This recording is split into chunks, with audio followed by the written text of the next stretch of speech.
ይህ የምትመለከቱት ሚስጥራዊ በሆኑ ልዩ ኃይል ቡድን አባላት አማካኝነት እጅግ አደገኛ የሆኑ የሽብርተኛ ስብስቦችን ዶጋመድ ሲያደርጓቸው ነው። በዚህ ቪዲዮ ላይ እጅግ አደገኛና ሚስጥራዊ የሆኑ የልዩ ኃይል ኮማንዶዎችን ከ10ኛው እስከ 1ኛው ድረስ በደረጃ እንመለከታለን። እመኑ፣ በዚህ ቪዲዮ ውስጥ የተካተቱትን የልዩ ኃይሎች ችሎታ ስትመለከቱ እንዲህም አለ ወይ በማለት በግርምት አፋችሁን ትይዛላችሁ። ሰላም ውዶቼ፣ ሰብስክራይብ በማድረግ እና የደወል ምልክቷን በመንካት ሁሉ ጊዜ የምለቃቸውን አስገራሚና አነጋጋሪ ቪዲዮዎች እንዲደርሳችሁ አድርጉ። ውዶቼ፣ እንደተለመደው ደግሞ ይህ ቪዲዮ ከተመቻችሁ ላይክ ማድረጋችሁን እንዳትረሱ። ከመሸጋገሪያው በኋላ ወደ ቪዲዮ እናልፋለን። እስከ ቪዲዮ መጨረሻ ድረስ አብራችሁን ቆዩ።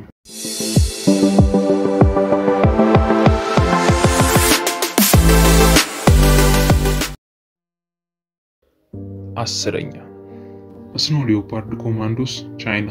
ይሄ ስኖ ሊዮፓርድ የተሰኘው ልዩ ኃይል የተመሰረተው እንደ አውሮፓውያን አቆጣጠር በ2002 ነበር። ይህም ልዩ ኃይል በዋነኝነት የሽብር ጥቃቶችን መከላከል ላይ አተኩሮ የሚሰራ ቡድን ነው። እነዚህ ልዩ ኃይሎች የተለያዩ ዝግጅቶች ማለትም ትላልቅ መሪዎች የሚገኙባቸው ስብሰባዎችን ማለትም እንደ ወርልድ ፎረም እንዲሁም ቤጂንግ ኦሎምፒክን በተጠንቀቅ በመጠበቅ አመርቂ ውጤትን ማስመዝገብ ችለዋል። ስኖ ሊዮፓርድ የተሰኙ ልዩ ኃይሎች ወደዚህ ቡድን ከመቀላቀላቸው በፊት የሰው ልጅ መሆናቸው እስኪያጠራጥር ድረስ በርካታ ከባባድ ስልጠናዎችን ይወስዳሉ። ከነዚህም መካከል 200 ፑሽ 200 ሲታፕ፣ ከባድ የሆነ ግንድን ተሸክሞ መቆየት፣ 35 ኪሎ ግራም የሚሆን ክብደት ያላቸው መሳሪያዎችን ተሸክሞ ከ15 ኪሎ ሜትር በላይ መጓዝ እና የተለያዩ ብቁ ያደርጋቸዋል ተብሎ የሚታሰቡ ስልጠናዎችን ይወስዳሉ።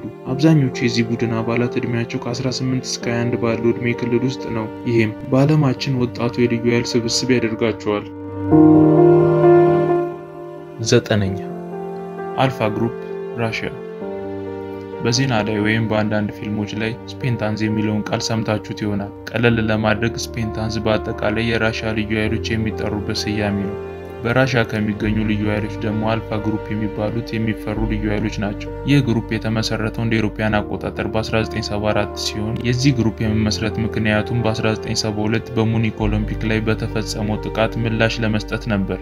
እንደ አውሮፓውያን አቆጣጠር በ1974 በአፍጋኒስታን ወረራ ጊዜም ይህ ግሩፕ ተሳትፎ ነበር። የዚህ ልዩ ኃይል አባላት በርካታ አስገራሚ ተግባራትን ይፈጽማሉ። ከነዚህም መካከል ፕሌኖች ውስጥ ሰብሮ መግባት፣ በሚጓዝ መኪናና ባቡሮች ውስጥ ሰብሮ መግባት፣ በአጠቃላይ ይህንን እብደት የሚመስል ተግባራት በመፈጸም ከየትኛውም ሀገር የሚመጡ አሸባሪዎችን ድጋፍ ሊሆኑ ይችላሉ የሚባሉ መሳሪያዎችን ለመያዝ ነው። እንደ አውሮፓውያን አቆጣጠር በ1985 ሴፕቴምበር ላይ ኢስላሚክ ላይብሬሽን ፓርቲ የተባለ ቡድን የራሽያ ዲፕሎማት አባላቶችን አግቶ የነበረ ሲሆን የራሽያ መንግስት በምላሹ ምንም አይነት ውይይት ሳያደርግ እነዚህን እሳት የላሱ ስፔሻል ፎርሶች በመላክ ሊባኖስን አተራምሶ ዲፕሎማቶቹን አንድ በአንድ ወደ ሀገራቸው አስመልሷል።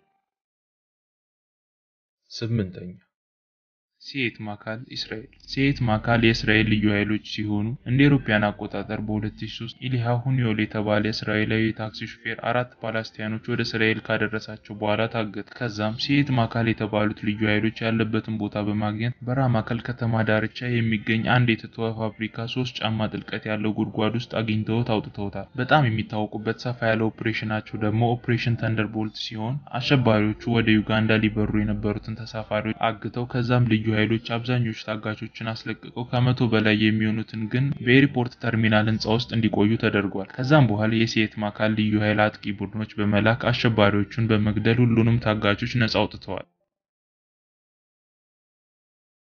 7ኛ JTF2 ካናዳ። JTF2 ማለት ጆይንት ታስክ ፎርስ 2 ማለት ሲሆን የካናዳ ልዩ ኃይሎች ናቸው። እንደ አውሮፓውያን አቆጣጠር በ2010 በቫን ቪከር ድንገት አሸባሪዎቹ ኢንተር ኦሎምፒክ ላይ ኢላማቸውን ካደረጉ በሚል ለጥበቃ ተሰማርተው ነበር። ልዩ ኃይሎቹ በኬሚካል፣ በራዲዮሎጂካል፣ በባዮሎጂካል እና በኒውክሌር ዘርፍ በሚገባ ሰልጥነዋል። ቡድኑ ምንም አይነት ትልቅ ችግር እንኳን ቢመጣ ከየት መጡ ሳይባሉ እርምጃ መውሰድ ይችላሉ። ልዩ ኃይሉ የተመሰረተው እንደ አውሮፓውያን አቆጣጠር በ1993 ሲሆን ከ9/11 የአሸባሪዎች ጥቃት በኋላ የጂቲኤፍ2 ቡድን አባላቶች ቁጥራቸው በመቶዎች የሚቆጠር ሆነ። የአልቃይዳ ከ100 በላይ የሚሆኑ ከፍተኛ አመራሮች በመግደል ከዓለም ብዙ የተረጋገጡ ግድያዎችን አስቆጥረዋል። የሚያደርጉት ኦፕሬሽኖች ሁሉም ማለት በሚያስደፍር መልኩ የተሸፋፈኑና ሚስጥር የበዛበት ከመሆኑ የተነሳ በአንዳንድ ጉዳዮች ላይ የካናዳ መንግስት እንኳን ሳያውቅ የሚተገበሩ እርምጃዎች አሉ። 6ኛ ጄደብሊው ግሮም ፖላንድ ግሮም የፖላንድ ልዩ ኃይሎች ሲሆኑ ኦፕሬሽናቸውን የጀመሩት በ1990 ነበር። ከሚወስዱት ልዩ ስልጠና የተነሳ በሚያከናውናቸው ኦፕሬሽኖች ልዩ ብልጫ ስለሚያሳዩ ባልተጠበቁ ጦርነቶች ላይም ይመደቡ ነበር። ከ2001 የአሸባሪዎች ጥቃት ጀምሮ ጄደብሊው ግሮም ከአሜሪካ ልዩ ኃይሎች ጋር ጎን ለጎን ሆኖ በኢራቅ፣ በአፍጋኒስታን እንዲሁም በሌሎች ቦታዎች ሲሰሩ ነበር። በዚህ ጊዜ ከዩኤስ ናቪ ሲል ጋር ቀረብ ያለ የሥራ ግንኙነትም ነበራቸው። እናም ዓለም ላይ ካሉ ልዩ ኃይሎች ከሚፈሩና ተፎካካሪ ልዩ ኃይሎች በመሆናቸው ዝናና ልዩ ክብር አግኝተዋል። ሁሉም ወታደሮች በተመሳሳይ በልዩ ኦፕሬሽን እና የጸረ ሽብር ስልጠና የሚወስዱ ሲሆን በተጨማሪም ስናይፒንግ እና ፓራሹቲንግ ላይ ስልጠና ይወስዳሉ። በአማካይ 75% የግሮም ወታደሮች በሜዲክስ እና በፓራሜዲክስ የሰለጠኑና ከሁለት በላይ ቋንቋዎችን መናገር የሚችሉ ሲሆን በተጨማሪም እያንዳንዱ ቡድን 4 ወታደሮች ያሉበት ሲሆን በየቡድኑ በፕሮፌሽናል ፊዚሻኖች ወይም በሐኪሞች ይታገዛሉ። አምስተኛ ጂአይጄን ፍራንስ የፈረንሳይ ላይት ካውንተር ቴሮሪዝም ቡድን ከዓለም ላይ ያሉ ከሚባሉ ልዩ ኃይሎች አንዶቹ ናቸው። እናም በአደገኛ ኦፕሬሽኖች በመሰማራት ብቃታቸውን በብዙ ዓመታት ሲያረጋግጡ ቆይተዋል። እነዚህ ልዩ ኃይሎች ከሌሎች ጸረ አሸባሪ ኃይሎች የሚለዩት በተለያዩ ተልዕኮዎች መሰማራታቸው ነው። ለምሳሌ አደገኛ ወንጀለኞችን በመያዝ በማረሚያ ቤት የሚነሱ ብጥብጦችን በማስቆም ቪአይፒ ፕሮቴክሽን እና ሌሎች አደገኛ የሆኑ ኦፕሬሽኖች ላይ ይሰማራሉ። ጂአይጄን ከተመሰረተ ጀምሮ ያለማቋረጥ ብዙ ተልዕኮዎችን አይተዋል። በዚህ ምክንያት የጂአይጄን አባላቶች በጣልቃ ገብነትና ታጋቾችን በማስለቀቅ ከፍተኛ ልምድ አላቸው። በተለይ ሰው በሚበዛባቸው አካባቢዎች እንደ ባስ፣ በመርከቦች፣ በባቡሮች፣ እንደ አየር መንገዶች ባሉ አካባቢዎች ከሌሎች የፖሊስ ኃይሎች በተሻለ ተልዕኳቸውን በተሳካ ሁኔታ ያከናውናሉ። እነዚህ ልዩ ኃይሎች ፊታቸውን ሙሉ በሙሉ ፎቶ ማንሳት የተከለከለ ነው። ለዚህም ሲባል ኦፕሬሽን ላይ ሳሉ ጭንብል መልበሳቸው የግድ ነው። የእነዚህ ልዩ ኃይሎች ዝነኛ ኦፕሬሽን በፍላይት 8969 ላይ የወሰዱት እርምጃ ሲሆን እንደ አውሮፓውያን አቆጣጠር በ1994 ዲሴምበር 24 ላይ በአልጄሪያ የኤር ፍራንስ በረራ በታጣቂ ሙስሊሞች ተጠልፎ ታጣቂዎቹ 3 ተሳፋሪዎችን በመግደል አውሮፕላኑን በፓሪስ ኤፍል ታወር ላይ ለማፈንዳት በማቀድ ነበር ሽብሩን የፈጠሩት። አውሮፕላኑ ማርሴይ ሲደርስ የጂአይጄን ልዩ ኃይሎች ፕሌኑን በመውረር አራቱንም ታጣቂዎች ገለዋቸዋል። የልዩ ኃይሎቹ ድፍረት የመጣው ከሚወስዱ ስልጠና ሲሆን እንዲሁም እንደ እውነታው ከሆነ የጂአይጄን አባላቶች የሚወስዱ ስልጠና ከባድ ከመሆኑ የተነሳ ያጧቸው አባላቶች ቁጥር ካከናወናቸው ከ1000 ከሚበልጡ ኦፕሬሽኖች በላይ በስልጠና ወቅት ያጧቸው አባላቶች ይበልጣሉ። አራተኛ GSG9 ጀርመኒ GSG9 የተመሰረተው የጀርመን ፖሊሶች በሙኒክ ኦሎምፒክ ላይ የፓለስታይን አሸባሪ ቡድን የእስራኤል አትሌቶች የሚቆዩበት አፓርትመንት ውስጥ በመግባት 11 አትሌቶችን አግተው ይወስዷቸውና ከዛም እነሱን ለማስለቀቅ በተደረገው ጥረት 11ዱም አትሌቶች ተገለው 5ቱም አሸባሪዎችና አንድ ፖሊስ ደግሞ ተገሎ ነበር። ታዲያ GSG9 የተባሉት አደገኛ ልዩ ኃይሎች ከመጡ በኋላ በአንደኛው ተልዕኳቸው በሶማሊያ የሉፍታንዛን በረራ ከጠለፉ 4 አሸባሪዎች ጋር ተፋጠው 3ቱን አሸባሪዎች በመግደል አራተኛውን ደግሞ ከነነፍሱ ይዘውታል። ይህንን ሲያደርጉ ከ86ቱም ታጋቾች አንዱም አልተገደለም ነበር። እንደ አውሮፓውያን አቆጣጠር ከ1972 እስከ 2003 ባለው GSG9 1500 ተልዕኮችን በተሳካ ሁኔታ ፈጽመዋል። ከዚህ ሁሉ ተልዕኮች 5 ጊዜ ብቻ ነው መሳሪያ የተጠቀሙት። ሁለቱም ጊዜም ሊያስሯቸው የነበሩ ሰዎች ውሾቻቸው ስላጠቋቸው ውሾቻቸው ላይ መሳሪያ ለመጠቀም ተገደው ነበር። በግምት የጂኤስጂ9 አባላቶች ከ300 እስከ 400 እንደሚደርሱ ቢገመትም ይሄ ነው የሚባል የተቀመጠ መረጃ የለም። አሁን ላይም ይሄ ቡድን በሽብር ጥቃቶች ላይ ያተኮረና በጠለፋ ብሎም ቦምብ ማምከን ስራዎች ላይ ያተኮረው እየሰሩ ይገኛሉ። ሶስተኛ ናቪ ሲል ቲም 6 USA ስለ ልዩ ኃይሎች በትንሹም ቢሆን የምታውቁት ነገር ካለ በእርግጠኝነት እነዚህ ልዩ ኃይሎች በዚህ ቪዲዮ እንደሚኖሩ እየጠበቃችሁ ይሆናል። ናቪ ሲል የአሜሪካ ልዩ ኃይሎች ሲሆኑ የተመሰረቱት እንደ አውሮፓውያን አቆጣጠር በ1962 ነበር። በኦፕሬሽን ናቪ ትዌኒስፓል እነዚህ ሲል የተባሉ ልዩ ኃይሎች በ2011 የአልቃይዳ መሪ የነበረውን ኦሳማ ቢንላዲንን ገለውታል። ስለዚህ ተልዕኳቸው አንዳንድ አስገራሚ እውነታዎች ለማንሳት ያክል የተጠቀሙት ኤርክራፍት ከኤሪያ 51 የመጣ ነበር። እንደ እውነታው ከሆነ እነዚህ ሞዲፋይድ የተደረጉ ኤርክራፍቶች ሲል የሚባሉ ልዩ ኃይሎች ወደ ፓኪስታን ወደሚገኘው የኦሳማ ቢንላዲን ማረፊያ ወስዷቸዋል። ከዛ በከፍተኛ ሚስጥር ራዳር ስፖቲንግ ቴክኖሎጂ ተጠቅመው የዩኤስ ልዩ ኃይሎችን ሳይታወቅባቸው ድንበር እንዲያልፉ ረድቷቸዋል። የተጠቀሙባቸው ስቲል ኤርክራፍት ወይም ራዳር ውስጥ የማይገቡ ኤርክራፍቶች በስመጥሩ ኤሪያ 51 ክሮሚኒክ ነቫዳ አካባቢ ተሞክረዋል።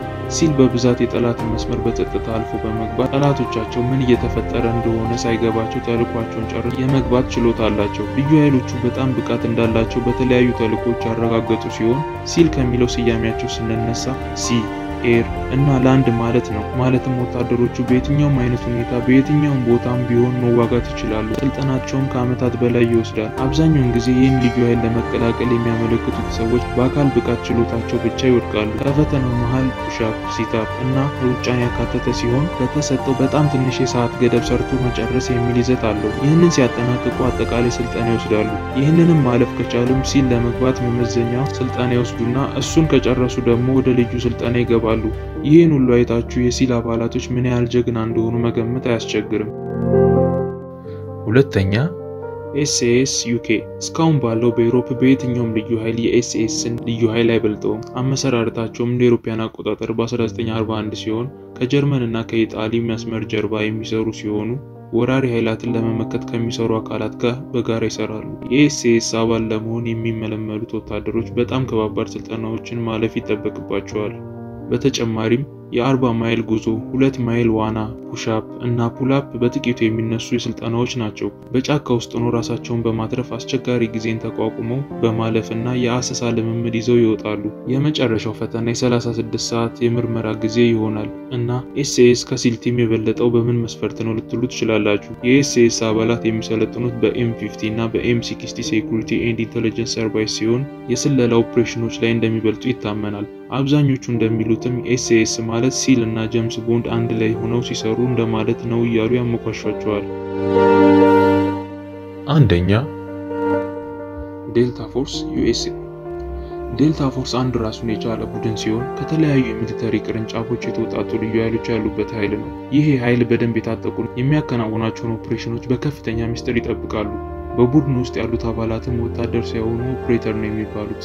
የሚለብሱት ልብስም የሲቪል ልብስ ሲሆን ለሚፈልጉት የመንግስት አካላት ለመከላከያ፣ ለኤፍቢአይ እና ለሲአይኤ ይሰራሉ። አንድ መነገር ያለበት እውነታ ቢኖር ደግሞ የዩናይትድ ስቴትስ መንግስት ሆነ መከላከያው በይፋ ስለነዚህ ዴልታ ፎርስ ስለተባሉ ልዩ ኃይሎች መኖር እውቅና አልሰጣቸውም።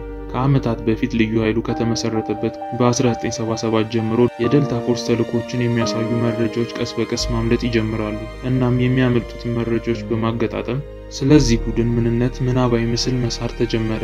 ቡድኑ የሀገሪቱ መከላከያ ከሚተዳደርበት ህግ በማፈንገጥ በሚያከናውናቸው ተግባራቶች ሲተቹ ቆይተዋል። የዴልታ ፎርስ ኃይል ዲሞክራሲ ባለበት ሀገር ካለ የመከላከያ ተቋማት ያነሰ ተጠያቂነት መኖሩ ወይም የሚጠይቃቸው ባለመኖሩ አንዳንዶችን ያስጨንቃቸዋል። ዴልታ ፎርስ በሚስጥር በመንግስት አካውንት ከሚወጣ ፈንድ ይደገፋሉ። እናም መልስ የሚመልሱት ለፕሬዝዳንቱ ብቻ በመሆኑ ዓለም ላይ ካሉ ልዩ ኃይሎች አደገኛ ያደርጋቸዋል።